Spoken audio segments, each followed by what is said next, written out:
dia melakukan jima pada bulan Ramadan. Kalau dia melakukan jima pada bulan Ramadan, dia wajib membayar kafarah. Misalnya begini, kalau bukan bulan Ramadan seseorang berpuasa, katakan bulan Sya'ban dia berpuasa karena mengqadha puasa Ramadan yang pernah dia tinggalkan. Kemudian di siang hari bulan Sya'ban dia mendatangi istrinya, maka itu tidak menyebabkan kafarah. Yang keenam dia bilang, sudah shaumu bil jima'i wahdah. Puasa itu batalnya karena jimaknya, bukan karena makannya. Misalnya begini, ada seseorang sebelumnya dia makan dahulu, setelah dia makan kenyang, dia mendatangi istrinya pada tengah bulan Ramadan. Nah, Syafi'i bilang dia mendatangi istrinya dan membatalkan puasanya bukan karena jima, tapi karena makan terlebih dahulu. Nah, kalau karena makan terlebih dahulu dan bukan karena jima batal puasanya, itu tidak menyebabkan datangnya kafarah. Yang ketujuh, dia bilang an yakuna athiman bihadzal jima'. Dia berdosa karena melakukan jima pada pertengahan bulan Ramadan. Jadi karena dia melanggar kehormatan bulan Ramadan dan dia berdosa, maka jimaknya akan mendatangkan kafarah. Ke-8, an yakuna mu'taqidan sihhata shaumih. Tadinya dia yakin bahwa puasanya itu benar karena malamnya dia berniat, lalu kemudian karena dia tahu hukum jima itu membatalkan puasa, mengikut Syafi'i itu membatalkan puasa dan menyebabkan kafarah. Yang ke-9, alla yakuna mukhti'an. Dia tidak salah. Tidak salah itu begini, karena mengikut Syafi'i orang yang melakukan jima pada tengah hari bulan Ramadan itu mendatangkan kafarah. Tapi kalau misalnya yang dia lakukan itu pada waktu malam hari, itu tidak menyebabkan datangnya kafarah. Seandainya orang salah, dia pikir sekarang belum masuk waktu subuh, dia melakukan jima misalnya, kemudian dia mengetahui bahwa itu sudah waktu subuh, dan karena dia salah maka tidak menyebabkan datangnya kafarah. Dan ke-10, alla yajunna aw yamuta ba'dal wad'i. Dia tidak mati setelah menikahi istrinya. Kalau dia mati, dia bilang tidak perlu kafarah lagi. Setelah misalnya mendatangi istri, tiba-tiba dia mati, itu tidak perlu kafarah, dia bilang. Yang ke-11, an yakuna al-wad'u mansuban ilaih. Dia mendatangi si istrinya itu karena memang dia mendatangi istrinya. Falau alathu imra'atun wa anzala bil idkhal fala kafarata alaih. Kalau si istri yang mendatangi suami, dia bilang tidak perlu dia bayar kafarah. Jadi ini informasi juga bagi si istri ini. 12, an yakuna al-jima' bi idkhalil hasyafa, dan seterusnya sampai ke-14. Mengikut pandangan Syafi'i, yang mendatangkan kafarah hanya satu saja.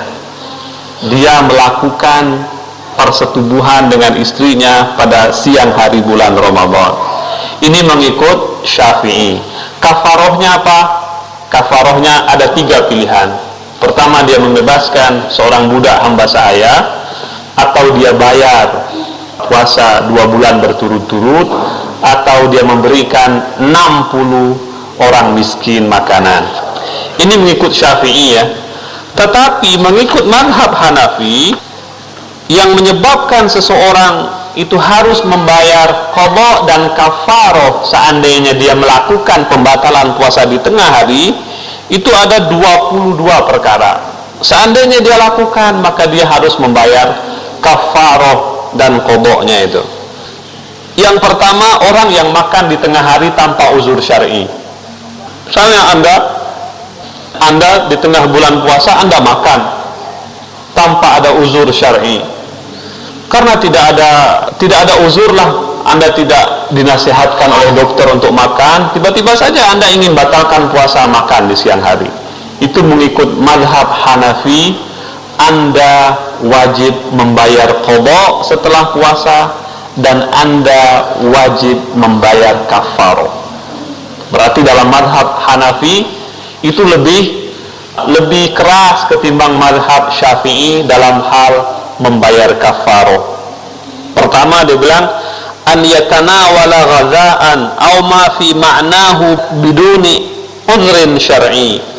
Orang yang makan atau apapun bentuknya, asalkan ada sesuatu makanan masuk dalam dirinya tanpa ada uzur syar'i, tanpa ada alasan syar'i, maka dia wajib membayar qadha dan membayar kafaroh setelah bulan puasa. Seperti apa? Dia bilang kal akli wasyurbi, orang makan dengan sengaja, orang minum dengan sengaja, orang menghisap rokok dengan sengaja pada bulan puasa, itu wajib dia bayar qadha dan wajib dia bayar kafaroh. Kalau Syafi'i bilang tidak apa-apa, orang makan, minum, merokok itu wajib bayar qadha saja. Karena itu kita seringkali melihat orang-orang Indonesia tidak puasa, apalagi menjelang hari raya dengan alasan mencari nafkah untuk istrinya dan anak-anaknya, ngobrol misalnya, jual macam-macam, meninggalkan puasa karena dengan alasan mencari harta yang halal. Sebab dalam mazhab Syafi'i tidak menyebabkan dia membayar kafaroh kalau dia melakukan hal tersebut. Tapi dalam mazhab Hanafi, orang yang makan dengan sengaja, minum dengan sengaja, merokok dengan sengaja pertengahan bulan puasa tanpa ada uzur syar'i, wajib dia membayar qadha dan wajib dia membayar kafaroh. Yang kedua, an yaqdi syahwatal faraji kamilatan, orang yang meluahkan nafsunya secara keseluruhan, baik dengan jima atau dengan misalnya onani dan sebagainya. Itu kalau misalnya orang meluahkan syahwat nafsunya secara sempurna pada bulan puasa, hukumnya dia wajib membayar qadha dan wajib membayar kafaroh. Kalau dalam mazhab Ahlul Bait ada 9 perkara yang orang wajib membayar qadha dan kafaroh kalau dia lakukan secara sengaja pembatalan puasa. Ada 9 perkara. Seandainya dia lakukan 9 ini, dia wajib mengqadha puasanya dan wajib membayar kafaroh puasanya. Pertama, makan. Sengaja makan pertengahan bulan puasa, qadha dan kafaroh. Kedua, minum, bayar qadha dan kafaroh. Ketiga, orang yang menenggelamkan kepalanya ke dalam air. Misalnya Anda mandi ya, Anda mandi, misalnya mandi di dalam sungai atau dalam kolam, menenggelamkan kepala Anda batal puasa Anda. Tapi misalnya kalau Anda yang tenggelamkan itu setengah kepalanya saja. Nah, Anda mandi, setengah kepala Anda, bagian misalnya telinga kiri Anda tenggelamkan, kira-kira 5 menit, sebentar lagi 5 menit sebelah kanan telinga Anda tenggelamkan, itu tidak menyebabkan batalnya puasa. Yang membatalkan puasa kalau Anda menenggelamkan seluruh kepala Anda. Misalnya Anda mandi, masukkan seluruh badan dan masukkan seluruh kepala Anda, itu membatalkan puasa. Tapi kalau misalnya Anda mandi dengan shower ya, dengan air pancur itu, atau Anda mandi dengan timba ya, walaupun misalnya kena menyeluruh seluruh tubuh Anda, maka itu tidak membatalkan puasa. Jadi menenggelamkan kepala ke dalam air membatalkan puasa. Yang keempat, mengikut versi Ahlul Bait, yang akan membatalkan puasa, orang yang sengaja berdusta atas nama Allah, berdusta atas nama Rasulullah, atau berdusta atas nama imam. Misalnya begini, orang bersumpah atas nama Allah, dia bilang demi Allah aku tidak melakukan ini, padahal dia melakukan. Karena dia bersumpah atas nama Allah, maka hukumnya seperti dia membohongi Allah Subhanahu wa ta'ala. Nah, bohong dan dusta atas nama Allah itu menyebabkan batalnya puasa. Bohong dan dusta atas nama Rasulullah akan menyebabkan batalnya puasa. Yang kelima, orang yang melakukan istimna, orang yang melakukan onani, masturbasi, itu juga akan membatalkan puasa. Yang keenam, orang yang sengaja muntah, sama dengan yang ada dalam madhab Syafi'i tadi. Orang sengaja muntah akan membatalkan puasa, wajib bayar qadha dan wajib bayar kafarah. Yang ketujuh, orang yang memasukkan suatu benda cair dari duburnya. Misalnya pada bulan puasa Anda sakit perut misalnya, atau karena Anda tidak buang air selama 1 minggu, bahkan tidak bisa membuang angin misalnya, Anda kemudian menyemprotkan sesuatu dari dubur Anda. Kalau itu dari benda padat, itu tidak membatalkan puasa. Yang biasanya ada ubat-ubatnya itu ya, dari benda itu tidak membatalkan puasa. Tapi kalau memasukkan sesuatu yang cair, maka itu akan membatalkan puasa. Yang ketujuh ya. Ada 9 perkara yang seandainya orang lakukan hal tersebut mengikut mazhab Ahlul Bait, maka dia wajib mengqadha dan membayar kafarahnya. Nah, dari sekian mazhab yang kita lihat, mazhab Ahlul Bait lebih keras dalam hal melihat orang yang membatalkan puasa pada bulan Ramadan.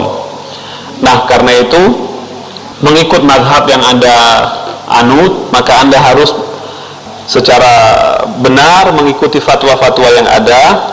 Dalam hal ini Anda tidak bisa misalnya mencari pilihan ya, wah saya mau ikut yang enaknya aja lah, saya ikut Syafi'i aja karena Syafi'i misalnya membolehkan makan di tengah bulan Ramadan, karena itu tidak menyebabkan kafarah. Oh, tidak begitu hukumnya. Tergantung dengan mazhab mana yang Anda ikut, marji mana yang Anda ikut. Kalau memang Anda ikut Syafi'i, begitulah mazhab Syafi'i. Kalau Anda ikut Hanafi, begitulah mazhab Hanafi. Dan kalau Anda ikut mazhab Ahlul Bait, begitulah mengikut mazhab Ahlul Bait. Itu merupakan hukum-hukumnya. Maka demikianlah kita yang ketahui tentang puasa. Dan sekali lagi, puasa yang benar-benar bermakna dalam diri kita adalah puasa yang dengannya kita bisa menahan segala apa yang ada dalam diri kita dari melakukan perbuatan yang melanggar perintah Allah Subhanahu wa taala. Dalam suatu doa, Rasulullah sallallahu alaihi wasallam berdoa ketika ingin berbuka puasa. Dalam doanya dia berkata, Allahumma laka sumna wa ala rizqika aftarna fataqabbalhu minna, dhahabal dhama'u wa batallatil uruqu wa baqiyal ajru. Rasulullah berdoa ketika ingin berbuka puasa. Dalam doanya dia berkata, ya Allah, untukmu kami sudah berpuasa, berdasarkan rizkimu kami telah berbuka puasa, maka terimalah dari kami ya Allah, telah hilang segala dahaga dan telah basah kerongkongan kami, dan masihlah pahala di sisimu. Demikian apa yang bisa kita bicarakan tentang hukum-hukum puasa mengikut sejumlah madhab yang kita baca.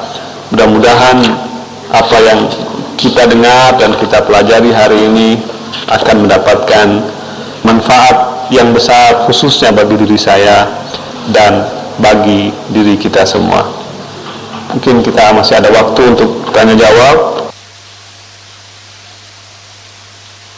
Lalu merasa lemas, kemudian makan di siang hari, apakah ada kafarah? Ya, tergantung dengan madhab mana Anda berbicara. Kalau mengikut madhab Syafi'i, ya tidak apa-apa.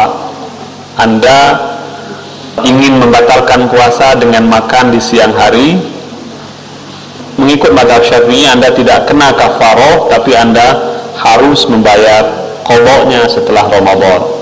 Tetapi mengikut mazhab Hanafi dan mazhab Ahlul Bait, orang yang sengaja membatalkan puasa di siang hari tanpa ada alasan syar'i, maka dia wajib membayar kafarah. Antara Hanafi dengan Ahlul Bait sama pendapatnya. Tapi saya pikir kalau kita melatih diri kita untuk menanamkan bahwa puasa itu bukan hanya sekedar menahan diri dari lapar dan dahaga, maka sebetulnya kita bisa bertahan kok sampai siang hari. Yang penting dalam kita berpuasa, pada malam harinya kita berniat, atau pada waktu sahurnya kita berniat untuk menahan diri kita dari melakukan hal-hal yang tidak diizinkan oleh Allah. Kita berniat untuk tidak makan dan minum sampai maghrib.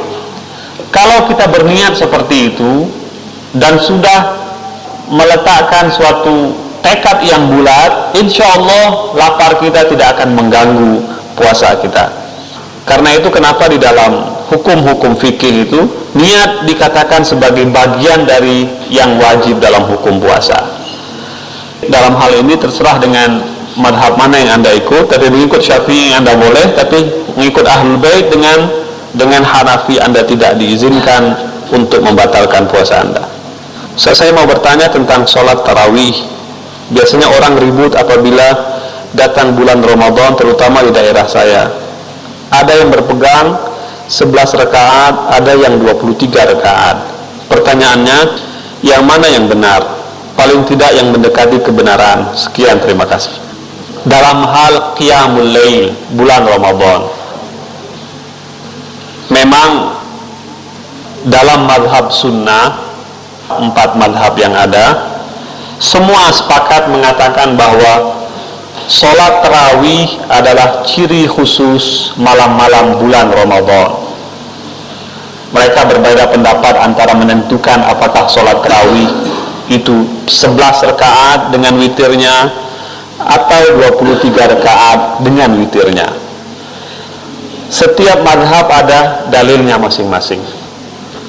Madhab yang mengatakan 11 rakaat ada dalilnya, madhab yang mengatakan 23 rakaat ada dalilnya.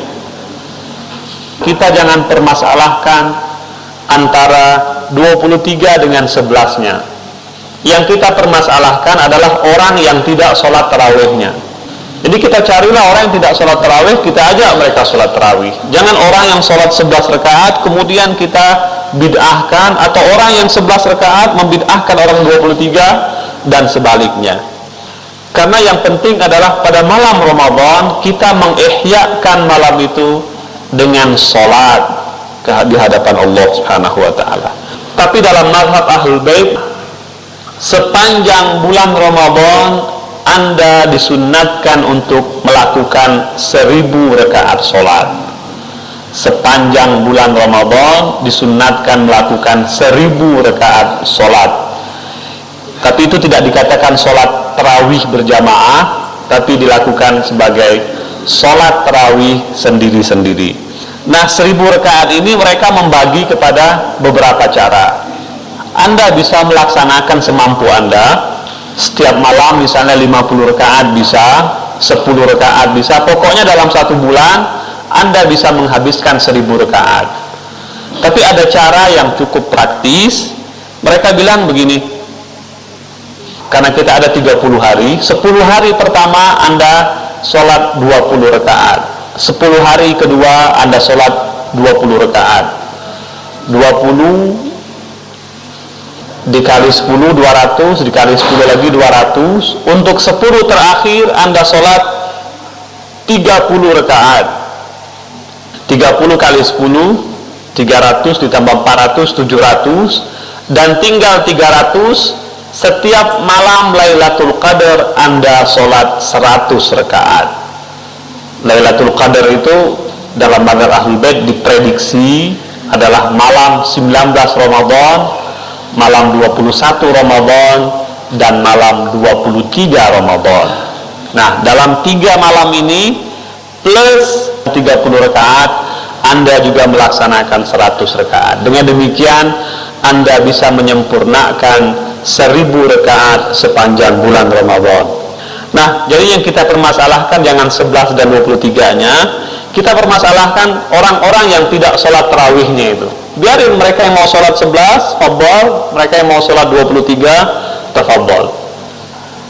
Pengertian daripada malam hari dari batas berbuka puasa yang lazimnya disebut maghrib, yang terkadang pada maghrib itu sendiri masih terang. Bagaimana? Di dalam Al-Quran disebutkan bahwa orang haruslah menyempurnakan puasanya sampai datangnya malam. Dalam surah Al-Baqarah ayat 187 ada ayat yang berbunyi wa atimmus siyama ilal lail, hendaklah anda menyempurnakan saum anda sampai datangnya waktu malam. Nah, sebetulnya dalam Al-Quran yang dikatakan orang harus berbuka puasa itu ketika sudah datangnya waktu malam. Nah, bagaimana kita menentukan datangnya waktu malam? Ini berbeda pendapat di kalangan sejumlah ulama. Mereka bilang datangnya waktu malam itu artinya terbenamnya matahari. Terbenamnya matahari itu adalah tanda datangnya waktu malam. Dalam menentukan terbenamnya matahari, ulama berbeda pendapat. Mereka bilang ketika matahari terbenam, kalau kita melihat matahari bulat gitu, nah, sebagian berpendapat bahwa dikatakan matahari itu terbenam ketika awal mataharinya itu mulai terbenam. Sebagian ulama berpendapat enggak, yang dikatakan matahari terbenam ketika lingkaran semua matahari terbenam. Nah, jadi perbedaan antara satu ulama dengan ulama lain dalam menentukan terbenamnya matahari melihat kapan kategori terbenamnya matahari itu dimulai. Sebagian bilang terbenamnya matahari ketika pangkal matahari masuk ke ufuk barat. Sebagian lain bilang enggak, dikatakan matahari itu terbenam ketika seluruh lingkaran matahari masuk ke ufuk barat. Dari sinilah kemudian ulama berbeda dalam menentukan maghrib. Mereka yang berkata bahwa maghrib itu sudah masuk ketika masih agak siang, itu karena mereka melihat bahwa matahari dikatakan malam ketika pangkal matahari sudah masuk ke ufuk barat. Tapi ulama lain yang melihat bahwa waktu maghrib sudah agak gelap ketika seluruh lingkaran matahari sudah masuk ke ufuk barat. Nah, itu saya pikir apa yang ada di Indonesia itu adalah mengikut madhab Syafi'i yang ada. Sementara kalau ada madhab lain yang mengatakan ufuk matahari harus menenggelamkan seluruh lingkaran matahari dan itu dianggap maghrib, itu mengikut madhab yang ada, dan itu yang dipegang oleh madhab Ahlul Bait.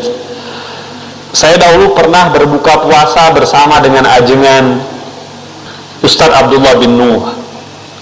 Ustadz Abdullah bin Nuh ini seorang ajengan almarhum yang ada di Bogor dan dianggap sebagai Syekhul Fuqaha di Sunda, dianggap sebagai gurunya ajengan-ajengan yang besar di Sunda. Beliau almarhum meninggal kira-kira pada tahun 86 mungkin, dan beliau termasuk guru saya, mana saya pernah belajar sebentar dengan beliau. Ketika saya buka puasa dengan beliau, beliau menasihatkan agar kita berbuka puasa agak diundur sedikit. Kan dia bilang kita buka puasalah ba'da sholat maghrib, dia bilang begitu. Waktu itu kita sedang bertamu di suatu tempat dan kebetulan saya bersama beliau. Itu ketika masuk waktu maghrib, semua orang buka puasa, dia nggak mau buka. Dia bilang enggak, saya buka puasa agak lambat sedikit katanya. Dan saya nggak berani bertanya kenapa agak lambat sedikit, karena saya pikir ya dia ustadz saya, mengikut tradisi timur, murid itu tidak boleh bertanya dengan ustadz dalam hal-hal seperti itu. Jadi saya taklid sajalah kepadanya. Tapi saya menduga keras bahwa dia di antara orang yang beranggapan bahwa berbuka puasa ketika betul-betul lingkaran matahari tersebut terbenam di ufuk barat. Saya cenderung seperti Ustaz Abdullah bin Nuh, dan kemarin saya menemukan satu hadis yang diriwayatkan daripada Imam Ja'far As-Shadiq ketika beliau ditanya tentang buka puasa seperti yang Anda tanya seperti itu. Kemudian Imam Ja'far As-Shadiq bertanya kembali kepada si perawinya, dia bilang kalau ada dua kewajiban di hadapan kita, maka seyogianya kita mendahulukan kewajiban yang lebih berat. Jadi misalnya dia gambarkan ketika datang waktu buka puasa dan datang waktu sholat, kita dihadapkan dengan dua kewajiban, kewajiban buka puasa dengan kewajiban sholat. Mana yang harus kita dahulukan? Mana yang lebih berat dari dua kewajiban ini? Juga mungkin beliau juga di antara orang yang meriwayatkan atau yang mengamalkan hadis tersebut. Nah, sekali lagi, kalau orang mengamalkan hadis tersebut, bukan berarti tidak boleh berbuka puasa pada awal waktu seperti yang lazimnya ada di sini. Orang bisa saja buka puasa pada awal waktu, yang seperti kecenderungan kita di sini. Ketika masuk waktu maghrib itu, sebelum orang azan kita sudah makan dahulu. Bahkan si muadzinnya itu sambil azan dia mengulum kumaknya itu, karena khawatir kehilangan waktu keafdolannya itu. Nah, sekali lagi itu tidak apa-apa. Kalau Anda ingin buka puasa seperti itu, tafadhol, silahkan Anda buka puasa seperti itu. Kalau ada pendapat yang mengatakan itu adalah waktu yang paling baik, tafadhol, itu adalah waktu yang paling baik bagi orang yang melihat hadis seperti itu. Tapi kalau ada misalnya orang yang berpendapat, oh enggak, ba'da sholah dia mau buka puasa, karena ada juga hadis yang diriwayatkan daripada Imam Ja'far As-Shadiq, dan saya sendiri melihat sejumlah ulama yang melakukan hal seperti itu berarti tidak salah. Tidak apa-apa, orang yang mau mengawalkan sholatnya dan mengakhirkan buka puasanya, itu juga adalah tradisi yang baik. Dan sebagaimana hadis tadi yang mengatakan dia mau mengutamakan kewajiban yang lebih berat ketimbang kewajiban yang ringan. Di antara yang merusak puasa adalah menggunjing orang lain. Secara syar'i, apa yang dimaksud dengan mengumpat tersebut secara panjang lebarnya? Bolehkah makan sahur beberapa menit sebelum azan subuh? Jadi imsaknya lebih kurang 10 menit sebelum waktu subuh, tapi tepat ketika waktu awal subuh. Jika masih dalam keadaan junub setelah melewati waktu subuh, apakah membatalkan puasa? Nah, yang pertama, menggunjing orang lain, semua fuqaha sebetulnya mengatakan tidak membatalkan puasa, ya. Dalam arti puasa lahiriah seperti yang kita baca dari fatwa Hanafi, Syafi'i dan sebagainya. Tapi pada hakikatnya menggunjing orang lain adalah membatalkan puasa dalam arti yang sebenarnya. Artinya dia tidak mendapatkan pahala puasanya, sebab dia hanya menahan lapar dan dahaganya saja. Tetapi secara zahirnya, secara lahiriahnya, itu tidak membatalkan puasa. Bolehkah makan sahur sebelum berapa menit azan? Boleh, asal ketika azan dia sudah menghentikan makannya, bisa itu. Tapi jangan sampai misalnya ketika tepat azan di mulutnya masih banyak nasinya itu, nanti ketika sudah hayya ala sholah baru dia telan misalnya. Nah, itu berarti dia makan pada waktu subuh. Itu tidak boleh. Kalau bisa setelah dia selesaikan semua makannya baru kemudian azan. Jadi Anda harus betul-betul ngaturnya itu, ya. Kalau di daerah yang ada NU-nya itu ada tarhimnya itu. Ketika tarhim, Anda baca, Anda makan nggak apa-apa. Persis setelah berhentinya tarhim, Anda pun berhenti makannya. Jangan sampai nanti setelah makan Anda nggak bisa minum, lalu kemudian Anda beralasan, wah karena saya nggak bisa minum, saya minum aja lah setelah subuh. Karena tuh dalam madhab Syafi'i boleh loh, harus mengkobok saja. Nah, tidak seperti itu. Yang ketiga, jika masih dalam keadaan junub setelah melewati waktu subuh, apakah membatalkan puasa? Mengikut madhab Syafi'i tidak apa-apa. Tetapi mengikut sejumlah madhab yang lain, seperti madhab Hanafi dan madhab Ahlul Bait, tidak boleh orang dalam keadaan junub setelah subuh. Jadi sebelum subuh dia sudah harus dalam keadaan suci. Saya pernah mengikuti teman, yaitu makan sahur hingga azan subuh selesai, jadi tidak ada tanda imsak. Bagaimana hukumnya? Sementara azan berkumandang kami masih tetap makan dan minum. Ya nggak boleh dong. Sudah azan masih makan dan minum, berarti dia makan pada waktu subuh. Itu tidak boleh itu. Dia harus qadha puasa yang dia lakukan pada hari itu. Menyikat gigi ditambah odol batal atau tidak? Oh enggak. Dalam madhab manapun mengatakan bahwa kita menyikat gigi pada waktu puasa tidak membatalkan puasa. Tapi kalau kita sikat gigi setelah matahari tergelincir, artinya setelah subuh, maka itu makruh. Anda kalau sikat gigi misalnya setelah subuh nggak apa-apa, sebelum zuhur juga nggak apa-apa. Tapi setelah zuhur kalau Anda sikat gigi, maka itu akan menyebabkan Anda makruh. Artinya Anda akan mendapatkan pahala puasanya itu berkurang ketimbang kalau Anda nggak sikat gigi. Misalnya begini, kan dalam puasa ini kita tidak boleh makan ya. Disebutkan di dalam sejumlah pembahasan fikih itu, Anda tidak boleh makan ketika puasa. Tapi bagaimana kalau ada sisa-sisa makanan yang di sekitar gigi kita? Boleh tidak Anda telan? Kalau itu berupa biji-bijian yang Anda bisa rasakan bahwa itu makanan, Anda tidak boleh telan.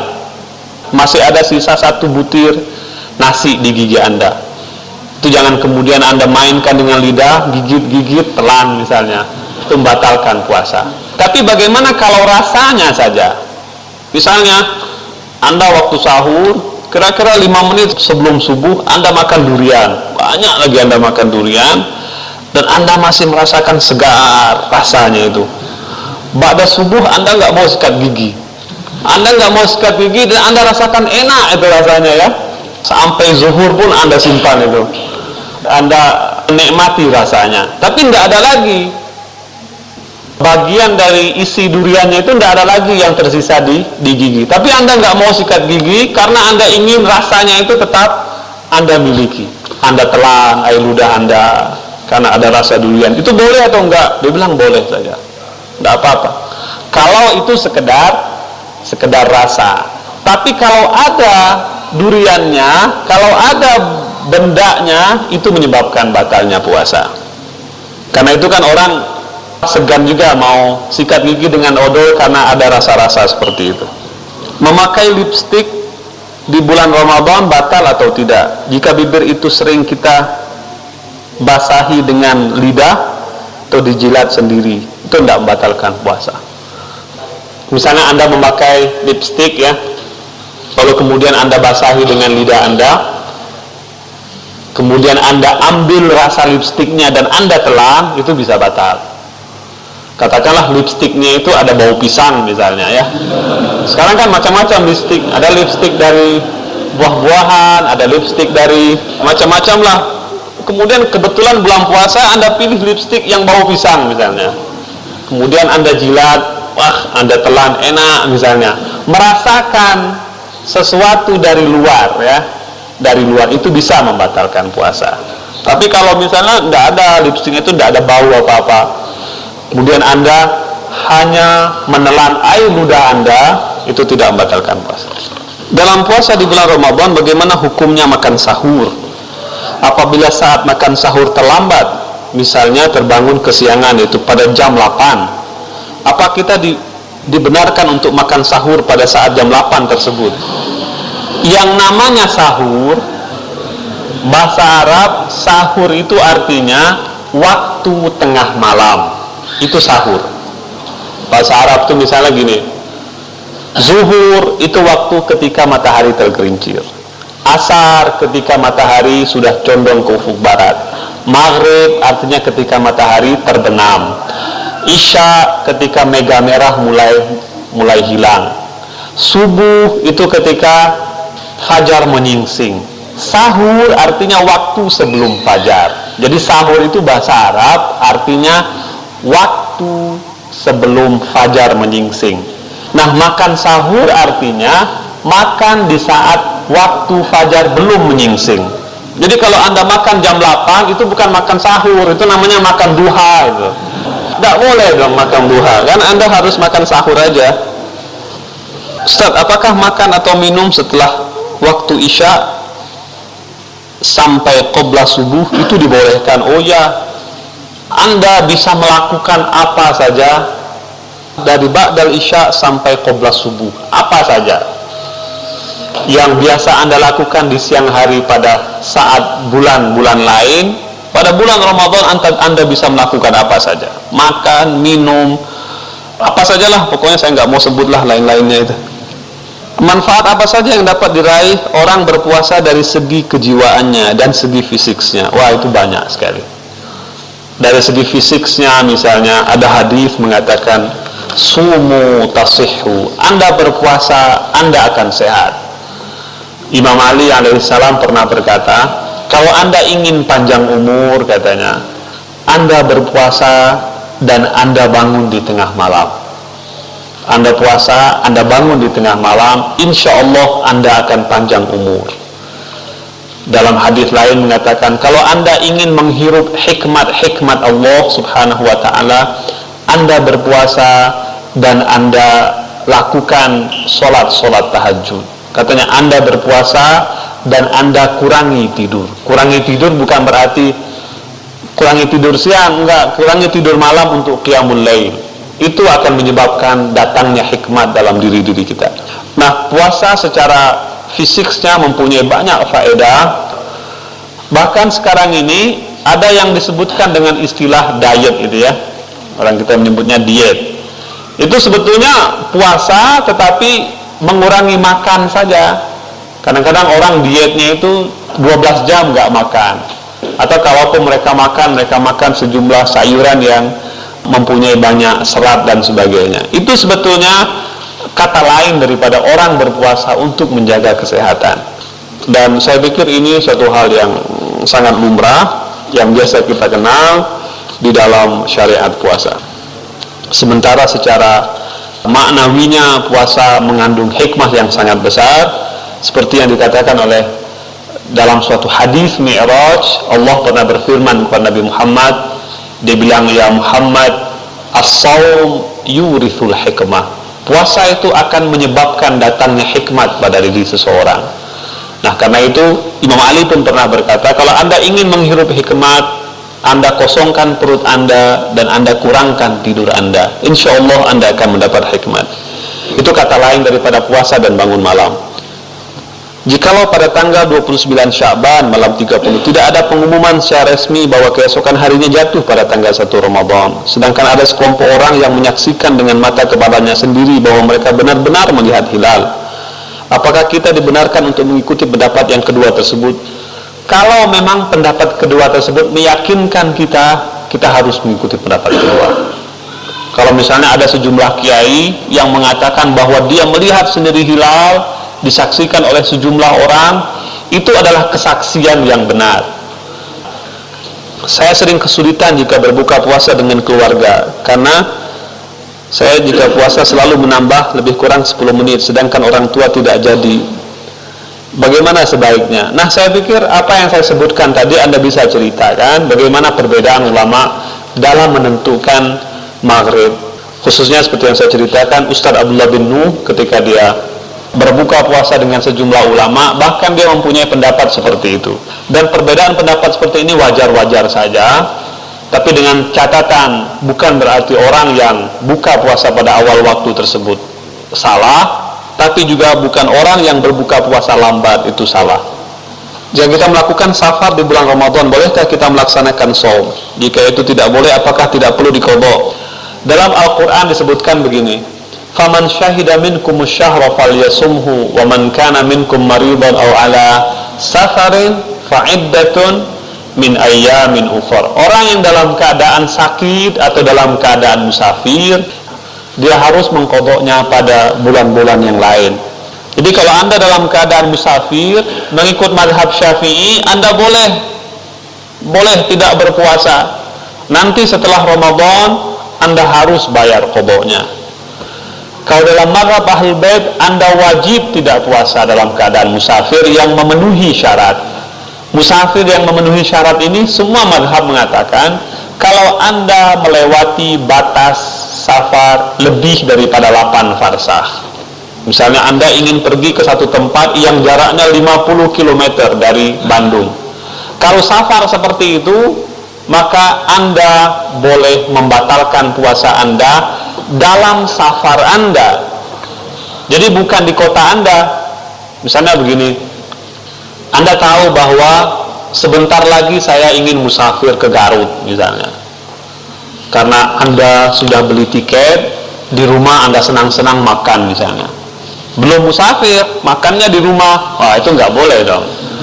Anda boleh makan, membatalkan puasa ketika Anda sudah betul-betul dalam kondisi musafir, bukan sebelum musafir mau menikmati safarnya dengan makan di rumah. Nah, itu semua mazhab mengatakan Anda boleh membatalkan puasa. Kalau Anda membatalkan puasa, nanti ba'da Ramadan Anda harus membayarnya. Tapi safar yang memang memenuhi syarat. Pertama, melebihi jarak 45 km ke atas. Kedua, safar Anda adalah safar yang mubah, safar yang boleh ya. Bukan safar maksiat. Misalnya begini, Anda mau musafir karena ingin mengunjungi pacar misalnya. Ya itu safar maksiat namanya itu. Kecuali kalau istrinya, dia mau musafir karena ingin melihat istrinya, melihat suaminya, itu safar yang boleh. Anda musafir karena ingin melihat orang tua, itu safar yang mubah, safar yang taat. Itu dalam perjalanan Anda bisa tidak berpuasa. Nah nanti pada Ramadan Anda harus qadha. Apakah disuntik memasukkan obat berbentuk cairan melalui otot intramuskulair, pembuluhan darah atau kulit atau bawah kulit dan lain-lain membatalkan shaum? Bagaimana pelaksanaan tata cara sholat sunat 20 rakaat pada 20 malam pertama bulan Ramadan? Apakah suntikan yang lazimnya dimasukkan melalui otot dan sebagainya itu membatalkan puasa? Ada dua jenis suntikan. Ada suntikan karena ingin menambah kekuatan dan ada suntikan karena untuk perobatan. Kalau misalnya seorang yang harus diinjeksi karena untuk berobat, ada seorang yang menyimpan penyakit rematik misalnya. Orang yang menyimpan penyakit rematik itu bisa-bisa saja puasa. Dokter tidak melarang puasa. Badannya gemuk misalnya tapi rematik. Dokter bilang dia harus disuntik 1 minggu 1 kali. Dia harus puasa bulan Ramadan. Nah, suntikan yang diberikan kepadanya pada bulan Ramadan itu suntikan obat. Suntikan karena ingin menyembuhkan penyakit rematiknya. Suntikan obat seperti ini tidak membatalkan puasa. Tapi kalau suntikan itu suntikan untuk menambah semangatnya. Misalnya sudah jam 4 sore, badannya sudah lesu, capek gitu. Dia ingin supaya disuntik vitamin biar seger gitu loh. Nah, suntikan yang menyegarkan, suntikan yang memberikan makanan akan membatalkan puasa.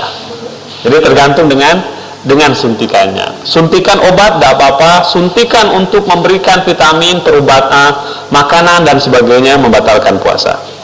Masukkan obat padat melalui anus membatalkan shaum. Tidak, kalau yang padat tidak membatalkan shaum. Tapi memasukkan dari jalan lahir, dari misalnya rahim yang membatalkan shaum atau tidak, itu ikhtilaf ulama. Yang ada nasnya itu hanya memasukkan benda padat dari anus saja tidak membatalkan. Tapi dari rahim berbeda ulama, dan saya ragu-ragu akan mengatakan bahwa itu tidak membatalkan sebab nasnya hanya dari anus. Bagaimana pelaksanaan tata cara sholat sunat 20 rakaat? Oh, biasa saja itu. Biasa saja, sholatnya seperti sholat sunat biasa, tidak ada kelebihan. Sholat sunat biasa aja dengan niat bahwa itu adalah sholat sunat malam Ramadan. Kalau Anda sudah sholat tarawih 20 rakaat, sebetulnya itu sudah memadai. Karena sholat tarawih juga dianggap sebagai sholat qiyam bulan Ramadan. Sejauh mana memakan dan meminum suatu dapat membatalkan puasa karena lupa? Ya, kalau memang betul-betul lupa. Misalnya gini, orang lupa jam 9, biasanya dia makan pagi jam 9.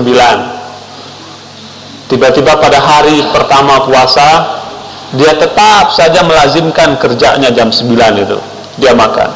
Ketika tengah makan misalnya dia ingat bahwa dia puasa. Nah, jangan kemudian diteruskan. Kalau dia teruskan, itu lupanya itu bukan lupa namanya, lupanya itu dilupakan. Lupa yang dilupakan ini menyebabkan batal puasa. Pokoknya kalau dia ingat, dia putuskan makanannya. Gimana kalau belum minum? Ya jangan minum.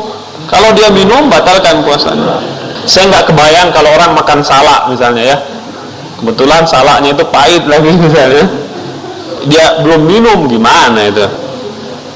Jangan kemudian dia pikir, wah saya ikut mazhab Syafi'i lah, tiba-tiba saja dia rubah mazhabnya.